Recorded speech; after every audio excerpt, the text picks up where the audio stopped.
உலகை சுற்றும் அயலான்கள்.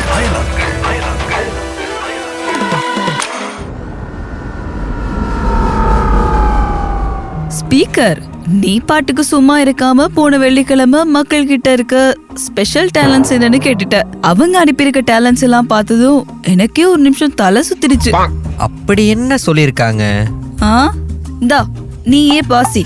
நாக்கால மூக்க தொடுறது, கண்ணோட கருவிலிய காணாம போக வைக்கிறது, நாள் முழுக்க தூங்குவேன், 40 முறை ஒரே நாள்ல சாப்பிடுவேன், ஒரு பாட்டை ஒரு முறை பார்த்தா போதும் அதே மாதிரி ஆடுவேன், மாச சம்பளத்தை ஒரே வாரத்துல முடிச்சிடுவேன், வேலைக்கே போகாம படிக்கிற இல்லைன்னா வேலைக்கு போற பசங்களுக்கு பூமர் அட்வைஸ் கொடுப்பேன், வேலையே செய்யாம சம்பளம் உயர்த்தி கேட்பேன், சத்தமே வராம வீட்டுல இருக்க பால் மாவை அம்மாவுக்கு தெரியாம திருட்டுத்தனமா சாப்பிடுவேன். இதெல்லாம் என்ன ஸ்பெஷல் டேலண்டா என்ன? இன்னும் 78 பக்கத்துக்கு இருக்கு.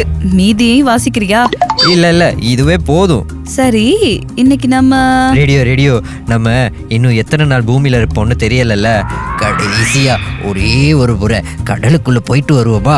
பூமிக்கு ஷிஃப்ட் ஆன பிறகு டெய்லி கடல்லையே கரையலாம். அதெல்லாம் யாரும் ஒண்ணும் சொல்ல மாட்டாங்க.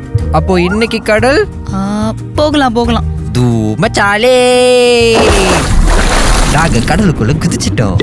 ஸ்பீக்கர், உனக்கு எவ்வளவு வயசானாலும் திரும்ப நீ சின்ன குழந்தையா மாறுற ஒரு சக்தி கிடைச்சா உனக்கு எப்படி இருக்கும்? நல்லா இருக்குமா இருக்காதா? டூரிடாப்சிஸ் டோர்னி அப்படிங்கிற ஒரு ஜெலிஃபிஷ்க்கு சாவே இல்ல, தெரியுமா உனக்கு? இந்த ஜெலி மீனை இம்மோர்டல் ஜெலிஃபிஷ்னு கூட கூப்பிடுவாங்க. சாகாதா? சாவே இல்லையா?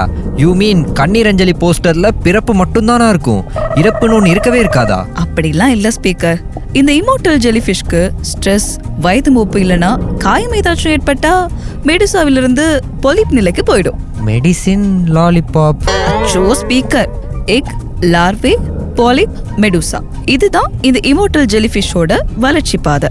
மெடுசா தான் அதோட வளர்ந்த பருவம். ஏற்கனவே நான் சொன்ன மாதிரி காயம் இல்லனா ஸ்ட்ரெஸ் ஆகிட்டா ஏஜ் ரிவர்ஸ் மோட் ஆக்டிவேட் ஆகி மறுபடியும் பொலிப் நிலைக்கு போயிடும். அப்போ கடல் முழுக்க இந்த ஜெலிஃபிஷ் தான் இருக்குமா என்ன? வாய்ப்பே இல்ல.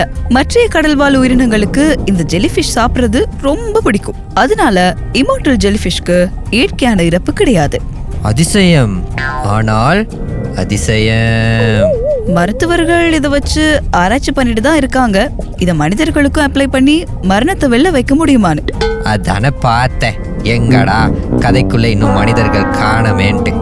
வாங்க அடுத்து ஏதாச்சும் விலங்குகள் இருக்கான்னு தேடி பார்ப்போம். உலகை சுற்றும் அயலான்கள்.